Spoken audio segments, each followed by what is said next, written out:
Hi everyone, I'm Jen. Thank you so much for taking the time to join me tonight. I'm a career and executive coach, and I'm here to help all of you do what you love, which is move into careers in the nonprofit world. And I spend a lot of my time working with clients in exactly your position. And I think I have a lot of really good strategies that are going to help all of you this evening. So I'm excited to be here. And thank you so much for signing up. I know you're all job seekers, and I know you all probably already have jobs, and I know a lot of you have families and other responsibilities. So I really appreciate you taking the time to be here this evening. And also, a lot of you participated in the pre-survey, which I sent out when you RSVP'd for the event, and participated and gave me a lot of good information and feedback and let me know who you were and where you are and what you're looking for, so that I was really able to customize a lot of the information that is coming your way this evening. I'm really excited about that. So here's how this Hangout's going to work. I'm going to cover several areas that are part of a job search and that trip people up and get people hung up and slow them down.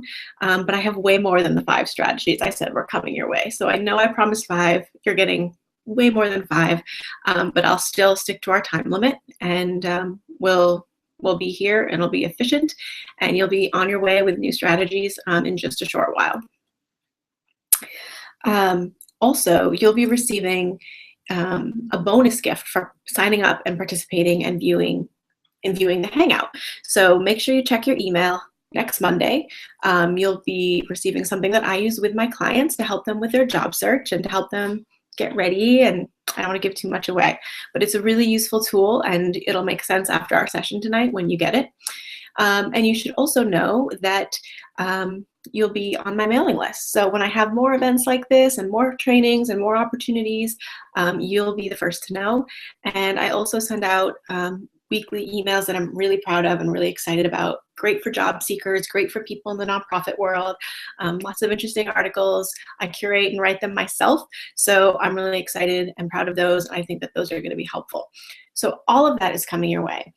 But in addition, if you have any questions this evening about the content, anything I say, if I go too fast, if I misspeak, all of which is possible, just hit reply to any of the emails you've received from me so far, and let me know what your question is. Say, I missed you here, I didn't quite get it, and I will take all the questions I get between now and Friday, and I'll respond to all of them and include them in the email that I send out with your bonus gift for participation. So this is not the end of the line. You should feel free to be in touch if you've got questions, and all you have to do to any of the emails is hit reply to get back in touch with me.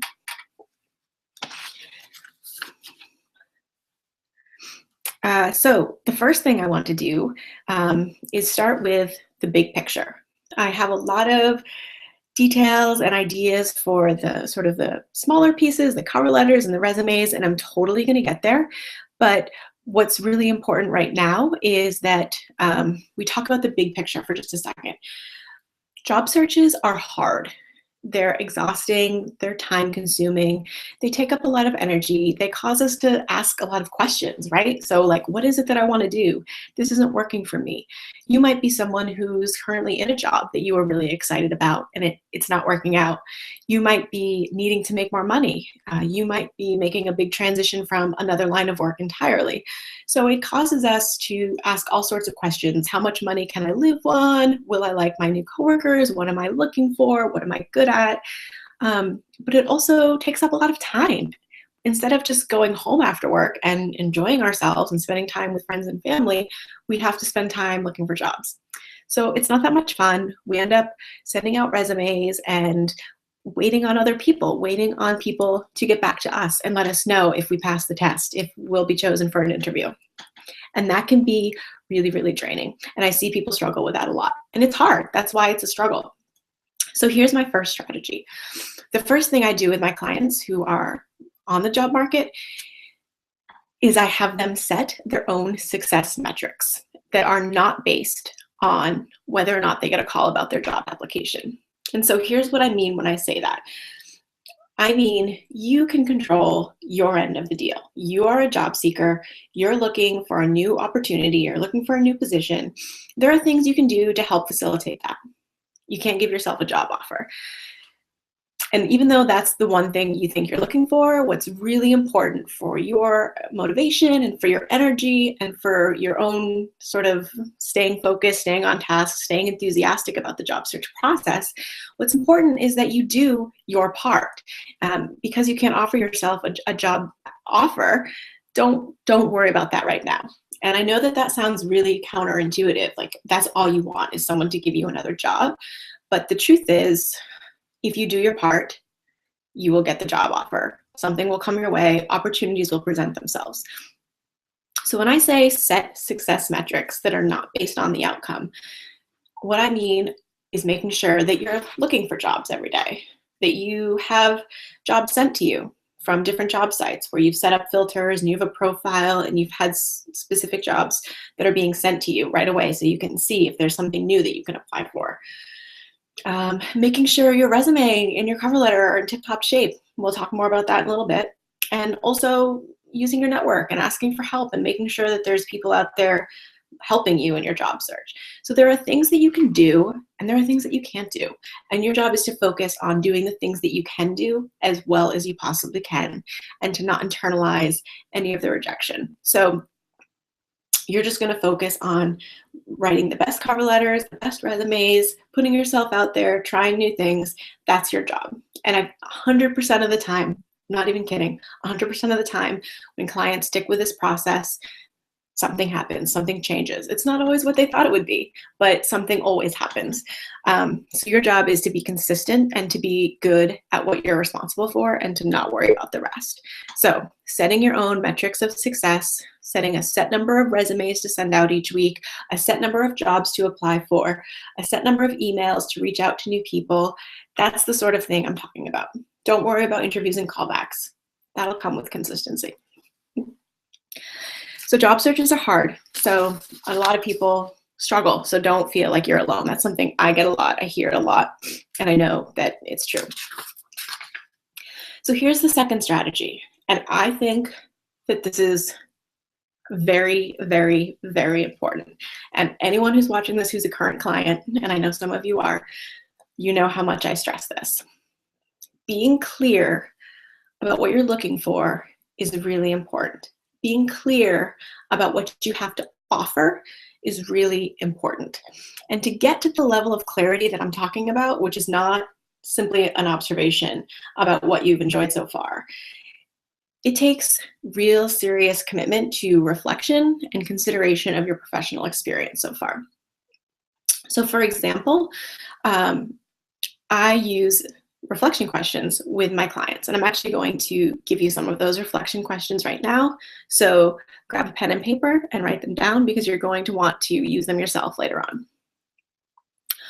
In what kind of environment do you thrive? Like, what kind of workplace makes you come alive? What needs to happen at work for you to be your best self there?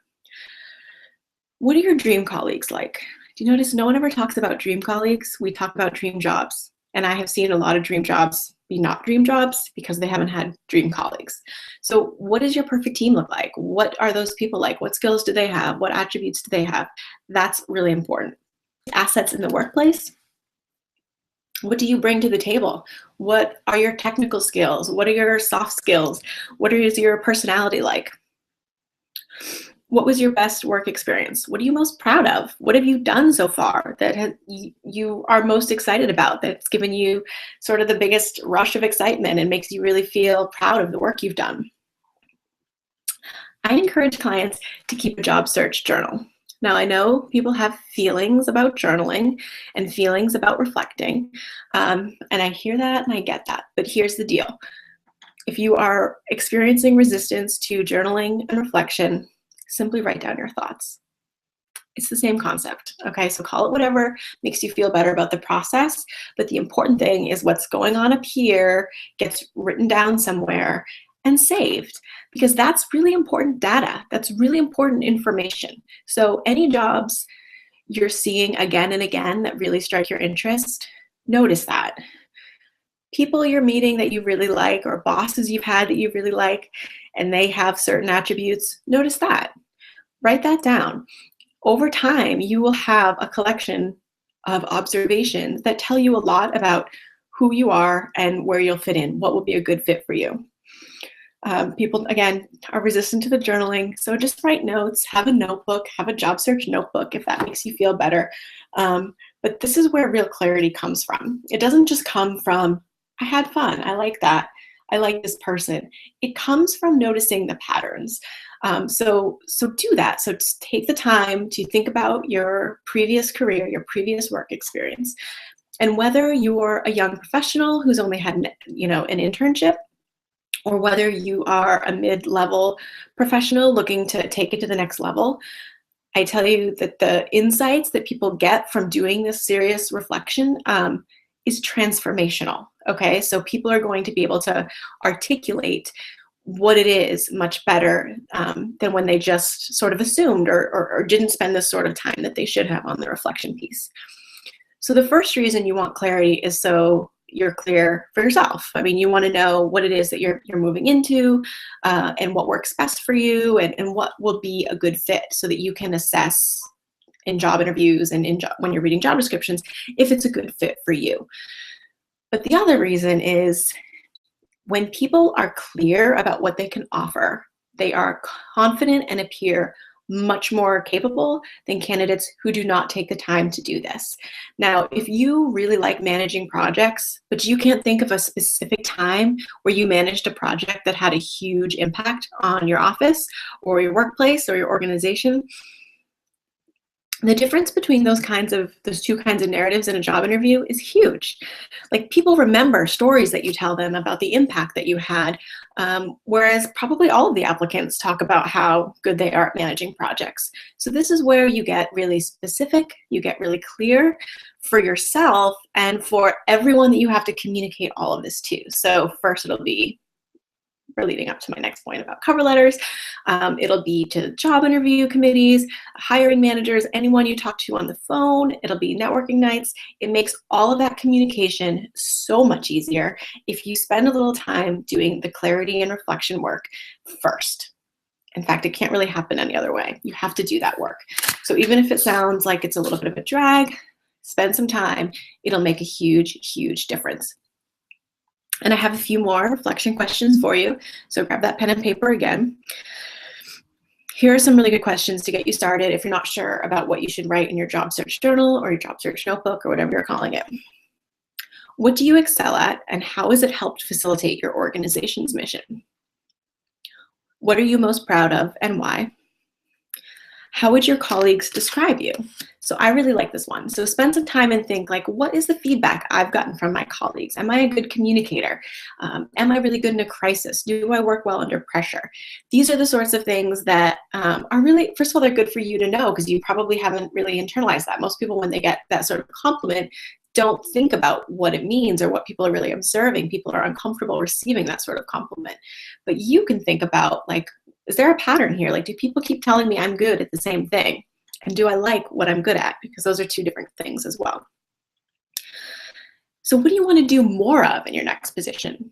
What is it that you are ready to make a bigger part of your day?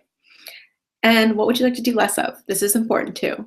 There's things we all don't like in every single job, but it's important to know what pieces of your job you're really ready to let go of. Like, what part of your career, like, what do you not want to do anymore? And that can make a big difference in determining whether a job is a good fit for you or not as well. And again, you're just going to have to take my word for it, unless you're a client who's watching and then you already know. This reflection piece is huge. It's the step people skip, and it's the most helpful and really impactful step. So it'll make every other subsequent step easier if you spend time really thinking about this. And don't worry about overthinking it. All you have to do are sort of note your observations, and I've got plenty of action steps here for you. So speaking of action steps, I want to talk about cover letters. Some people think cover letters are out of date, people aren't using them, people aren't reading them anymore. I don't care. I've actually never sat in a search committee where I haven't read someone's cover letter before. So I don't know who's not reading cover letters, but I read cover letters. I've read them. I think they're important. And again, with like the clarity piece, they're important for a couple reasons. One, they help you be clear. They help you communicate. That cover letter is an opportunity, it's a preview of what your interview is going to be like, and it'll make your oral communication much more succinct, much more rehearsed, much more authentic if you have done the writing and the thinking about it first. So yes, write a cover letter. That's important. And do the reflection work first so that you can write a great cover letter. And the second piece is you're definitely going to want to break out of the sort of standard opportunity to use the cover letter as a narrative form of the resume. That's not helpful. We have your resume, and we'll talk about how to spruce that up and make that great. But your cover letter is a whole other separate document. So it's another opportunity to say something about yourself that the committee isn't going to know from your resume. So if you take the time and you do the reflection and the clarity piece, you can use a lot of that material in your cover letter. You can say, I'm most proud of, and then whatever that is for you. And what's great about it is it's an authentic way to sell yourself. So like people don't really want to brag in their cover letters, right? Like no one likes a bragger. And we have to find this way in cover letters to sort of navigate being really proud of ourselves and selling ourselves and also being very humble at the same time. And that sort of humble sale, it doesn't work. So be really clear about what you're proud of. Share with people what your feedback has been in your evaluations or from your coworkers and your colleagues and your clients and the people you work with. What do they think of you? Use the cover letter as an opportunity to share that information. It's another whole side of you, and it gives people a little bit more about you than just your resume will. But again, this is one of those tips. It really only works if you do the reflection and clarity piece first. So answer those questions and then write the cover letter. And it doesn't have to be a ridiculously radical format. Keep the format. But in those second and third paragraphs where you're talking about what you bring to the table, instead of just putting your resume into sentences and putting it in your cover letter, say something new, say something exciting, and say something with enthusiasm that conveys who you are and what you're about. Okay, resumes. Resumes are probably one of my least favorite things to talk about because people tend to fixate on the format. People have their preferences. I have mine. Other people have different preferences. So I can't really tell you the best way to format your resume. But here's what I will say. You want to make it super easy on the people who are reading it. So it needs to be readable. So think about how much text is on there and how big the text is, because like little teeny dense documents can be really hard to read.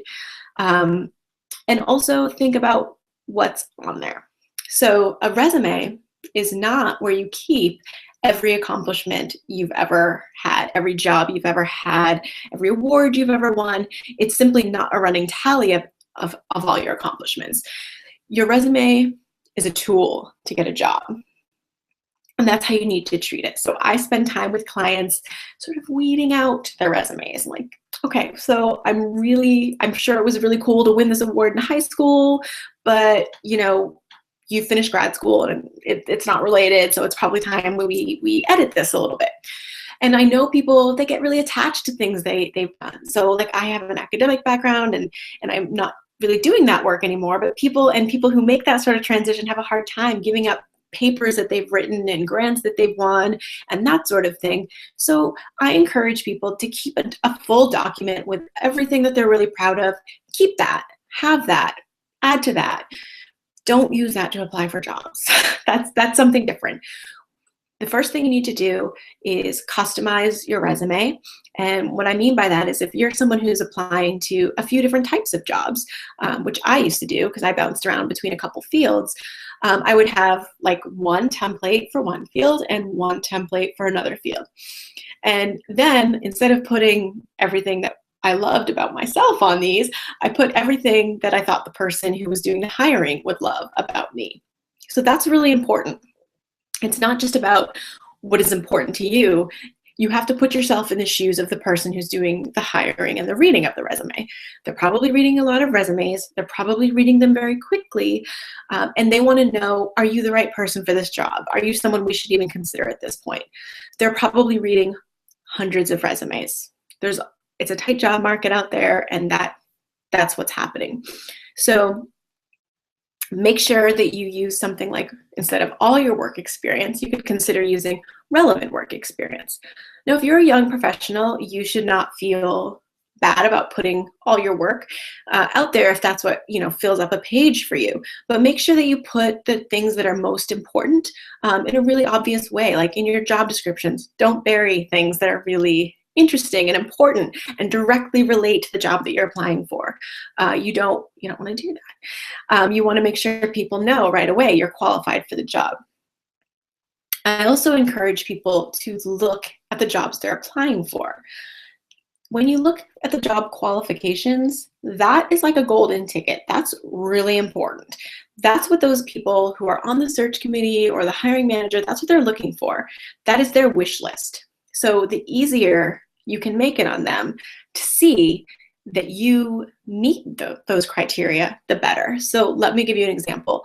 When a few years ago, when I was applying for jobs, people wanted, 5 years of experience in higher ed. They wanted 3 years of project management. And so what I did is I added a summary of qualifications to the top of my resume. So right underneath where I would put my name and my contact information. And right above where I would put my education and work experience, I would put a summary of qualifications, which was 4 to 5 bullet points that spoke directly to the job qualifications of that specific job, that level of specificity. Now, it was only 4 or 5 points. I was really applying to jobs that I was qualified for.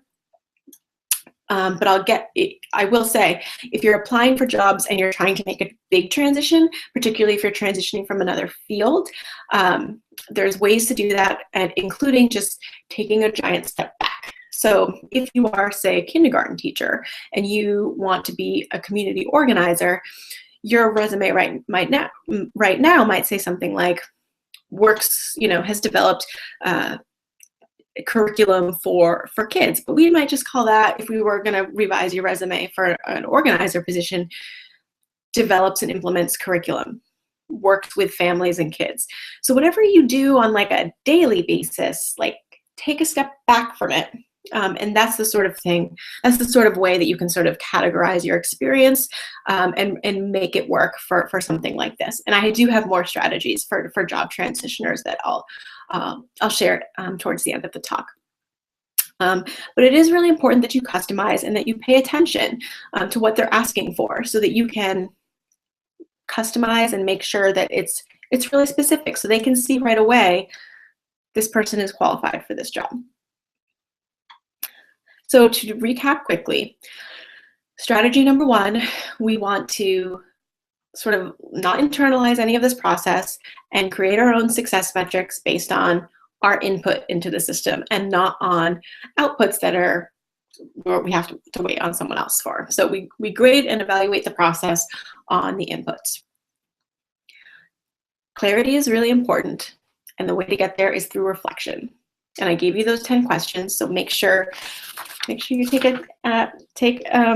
advantage of that and complete them and really take the moment to think about it. Use your cover letter as a way to say something new. And the way or the place to get this new information about yourself is to do the clarity and the reflection piece, okay? So make sure you do that. Do that in that order, and you will have a very different cover letter than you would if you didn't. Again, going back to that like humble versus selling yourself tension that people experience, it creates boring cover letters, quite frankly. It's just everyone kind of says the same thing. So break that mold, do something different, and you will notice the difference. And you'll notice the difference not just in your cover letter, you'll notice the difference anytime you talk about what you're looking for, which is really what we want. That's clarity. And we want you to organize your resume not so it highlights every accomplishment, but so that it highlights the relevant accomplishments. Again, make it super easy for the person looking at it to say, oh yeah, this person's a no-brainer. Use bullet points if that appeals to you. Use a summary of qualifications. Whatever it is that you think best highlights relevant work experience instead of all work experience. There's a lot of different ways to organize your resume so that you look like the best fit for the job. Take advantage of those, okay? And also just a reminder, if you have a question about anything I've shared so far, just hit reply to any of the emails you receive from me, and I will respond when I send out the bonus gift on Monday. Okay, so I want to talk about networking. I really like talking about networking. I really like coaching people through networking. People are super resistant to networking, and I guess in that way it's intriguing for me as a coach to try and get people to kind of go out of their comfort zone and do this. But here's the thing I think that makes people uncomfortable about networking. People, when I say that, think that networking and using your network means going to a networking event with strangers and hoping that one of them will offer you a job. Now that might happen. I've never heard of that happening. I'm sure it's happened, but that's not what I mean. So networking, successful networking, is not about a transaction.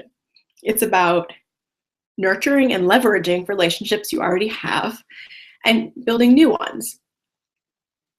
So the good news is, if you've lived in a neighborhood, if you have family, if you have friends, if you've gone to school, if you have professors, if you have classmates, if you have teammates, if you have high school classmates, the good news is if you have any of those things, you have a network. Your network is who you know. And the people you know people that you don't know. LinkedIn, Facebook, Twitter, all of this makes it easy to see how and who the people we're connected to know people that might be useful to us. So it can feel super awkward to reach out. So I've got a couple easy suggestions for ways that you can do that. The easiest way, I think, to engage people in your job search process is to email professors and classmates and call former colleagues, if you have former colleagues, and let them know you're on the job market. You don't have to ask for anything. You can say, I'm looking for a kind of job where I can use my communication skills. I'm thinking about making this transition. Can you tell me about, do you know anyone in this field? What do you think about this? Do you think I would be good at this? You don't have to ask for a job.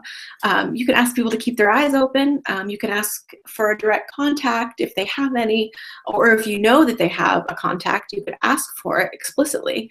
But the point is really to leverage your network and to get other ideas from other people, and to get feedback about your skills, to have people who will help you. So one exercise I do with my clients is I help them develop what we call a board of directors, right? So a personal board of directors where you have people who you can check in with on a regular basis about your job search. And they can help you and they can give you advice. And basically they're just people you ask to help you while you're doing this search process, so that you're not doing it alone, so that you have other eyes and ears out there and people who can give you feedback.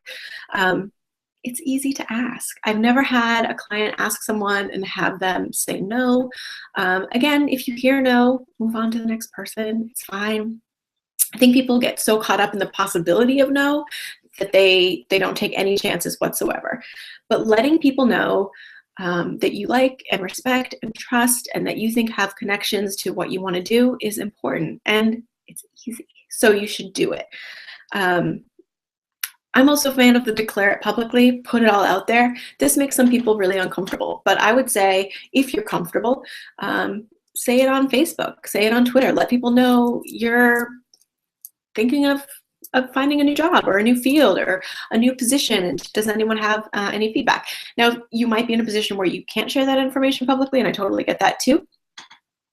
I have posted similar Facebook statuses for friends and for clients. So like when my friends were trying to make a job transition, I posted on my Facebook page, hey, do I know anyone who used to do X but now does Y and who would be willing to talk to my friend about that transition? And there was. So Don't be afraid of no. Don't be afraid of asking for help and letting people know that you're looking for a job. I think a lot of people keep the job search process to themselves a lot of the time, and I think that that's because um, they know that they might not get a job right away, and people will ask, and they don't want to have to talk about the challenges of a job search. But people know it's tough. So if you find people who can empathize with that, you're much better off communicating with them and having them on your side than not having them on your side at all and then kind of suffering alone. These people can really help you. They can boost your morale. So try and engage people in the job search process with you as much as possible. So those were 2 strategies for talking with people and communicating with people that you already know. I also think you should reach out to people you don't know. I know that this is more challenging for people, but this is really important. If it makes you uncomfortable and it forces you out of your comfort zone just a little bit, that's good. That's how you know you sort of have to make yourself do it. And once you do it, it's easy. So if there is a networking event, and that's the sort of thing that you normally shy away from, but it's in your field or it's in your demographic or whatever, it appeals to you and might work for you in some way, you should go. And again, this is when we come back to our own success metrics. So we're not going to this networking event because we think someone's going to offer us a job or much less our dream job, right? We're going because we're expanding our network.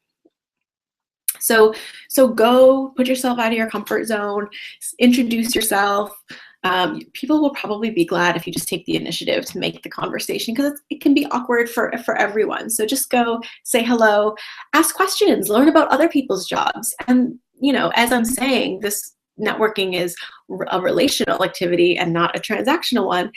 How can you be of help to people? I mean, that's a really easy way to build a network and have people really like you. Like just go and offer to help. See what you have to give, not just what you can take from the experience. Just like, you're going to build your network, other people are there to do the exact same thing. So be of service if you can. Another way to grow and leverage your network is to go ahead and reach out to people who have jobs that you would want or jobs in an organization that you would want. You should do this. Especially if you're making a big transition or you're really young and new, you should definitely take the time to write an email to someone at the organization and ask if they have 20 minutes to speak with you about their career path, or can you take them out to lunch or coffee? Again, no is always a possibility, but don't let that dissuade you from taking the chance. I mean, if someone can tell you how to help, what you would need to work at that organization or to make a kind of transition you're looking for, or if you could just get to know someone who could keep you in mind when positions come open, that value is much greater than no. The possibility of no is always there. It won't kill you to hear it, but the thought of hearing no can sometimes prevent you from taking the first step. So go ahead and craft a thoughtful email. Make sure you emphasize how busy they probably are and how respectful you want to be of their time. And then when you do meet with them, do try to be respectful of their time. That's important too. But go ahead and reach out like that. Don't be afraid. It's a really good strategy. I've had clients do it. I recommend that people do it. And those people sometimes refer you to other people in the organization, and that's okay too. So go through the steps. The success metric there would be stepping out of your comfort zone and emailing someone who has what you think is your dream job. Go ahead and do that. That's the sort of thing you can control. You can't control if they can respond or if they have time for lunch, but you can control whether you reach out. And let's send 2 and 3 until you get the kind of contact and information that you want. You just have to keep at it.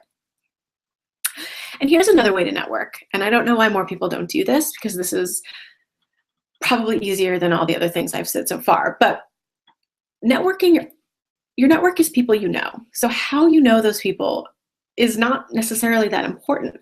So if going to a network night is totally out of the question for you, join something else. meet people some other way. Some people, when they're on the job market, join like a book club or join some other way to like meet people on a regular basis, and you'll have something to talk about. So there isn't like some kind of awkward getting to know you period. Join an intramural sports league. Whatever it is, pick an activity and pursue growing your network that way.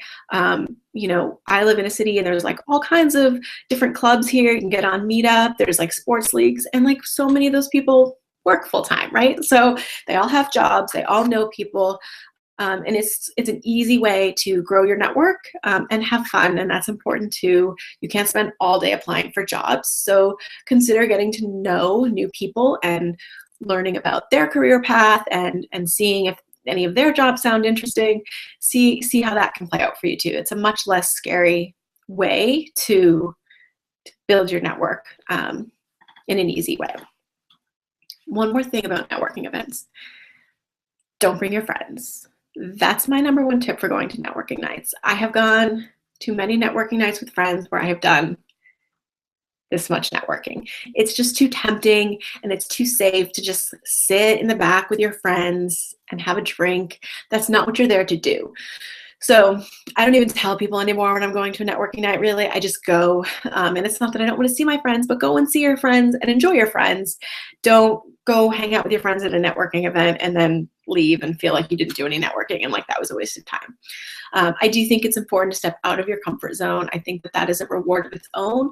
And again, it's one of those things. Once you do some of these steps, once you reach out and ask for help, once you join a book club, once you go to a networking night, all these things that can feel really awkward and difficult, they just get easier. And that's really important. That is almost as valuable as a new job. When you are meeting new people, particularly at a network night, it's really easy to follow up with them. And I think that that's really the key to making sure that you maintain those relationships or that there's something that can grow. So here's what I do. I exchange business cards with people. You can get them made for really cheap. So I recommend that you do that. And then the next morning after the event's over, I go on LinkedIn, I look them up. I say, hey, thanks for the chat last night. I really enjoyed talking to you. Look forward to seeing you next time at the next event.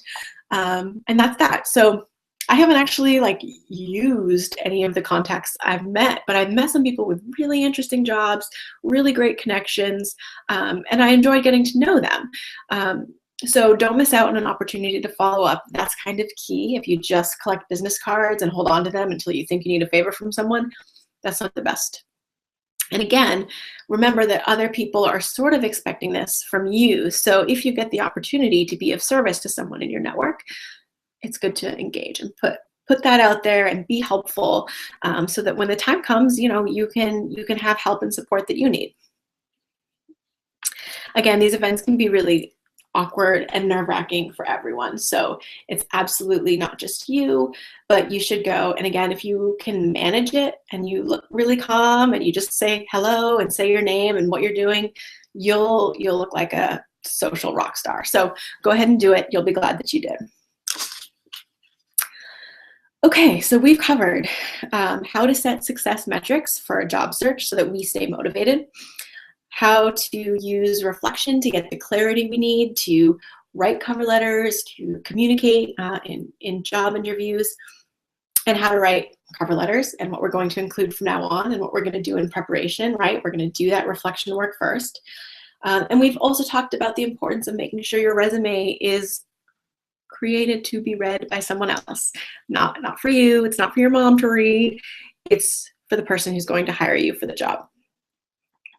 And we've also talked about several different ways to network and to make it seem easy and to reframe it from this awkward process to a fun process, and to a process where you can give as much as you can get, right?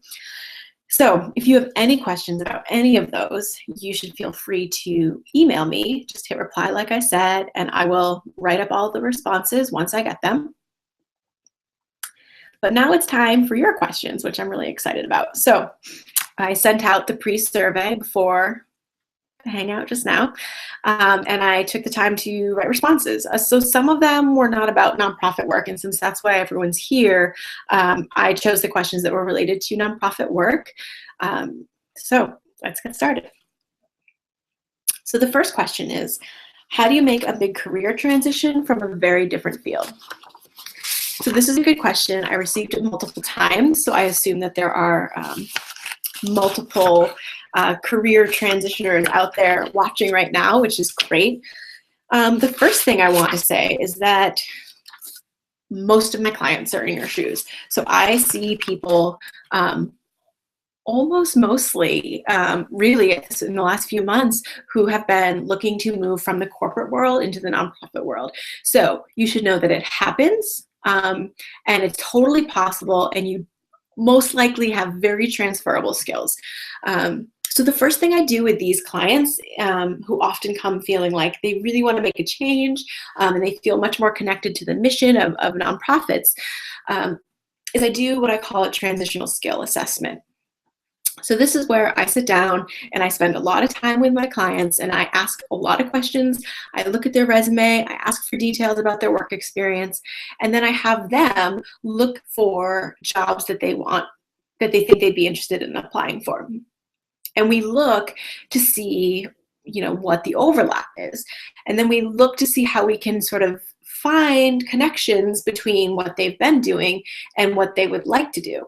So I gave the example earlier where a kindergarten teacher, teaches little kids. That's easy. That's what you'd expect to see on a kindergarten teacher's resume.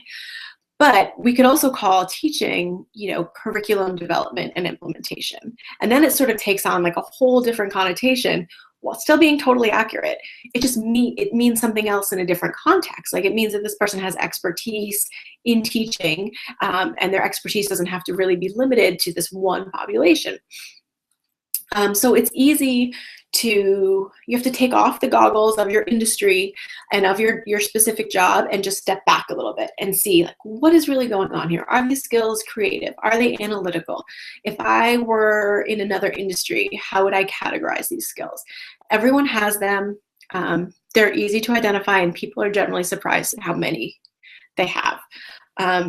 So people from the corporate world and other industries bring a lot to the nonprofit world. So don't feel inadequate, but remember, it probably took you a long time to get where you are. It probably took you, a degree and several years to get to whatever position you have. So sometimes people get frustrated that making the transition doesn't happen quickly.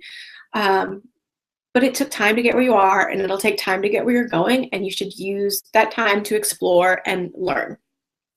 One more tip. Sometimes nonprofit people get a little bit weary from people who suddenly sort of discover that they need to join the nonprofit world. They witnessed some injustice, and their whole life had to change. So if that's you and you had one of those transformational experiences, that's incredible, and you should hold on to that. But that should be the start of your learning. So make sure that you take the opportunity to go to networking nights and ask lots of questions and see what the nonprofit world is like. You don't want to be the person who shows up at an interview with like a very over-romanticized idea about what this work is like. Nonprofit work is hard. It does not always feel like you're saving the world. Sometimes it doesn't feel like that at all. So make sure that you get a real sense of what it's like to work in this world. Okay, so the next question is a really good one. What nonprofits and NGOs have the best reputation? I love this question because it means someone is thinking about, like, where is a good place for me to work rather than please hire me, which is always what I like people to think. So I don't have an answer to this question, except to say that there is a website called glassdoor.com, so GLASSDOOR.com, and it's employee and former employee reviews of the workplace. So it's a useful tool. I've used it, and I recommend that people check it out.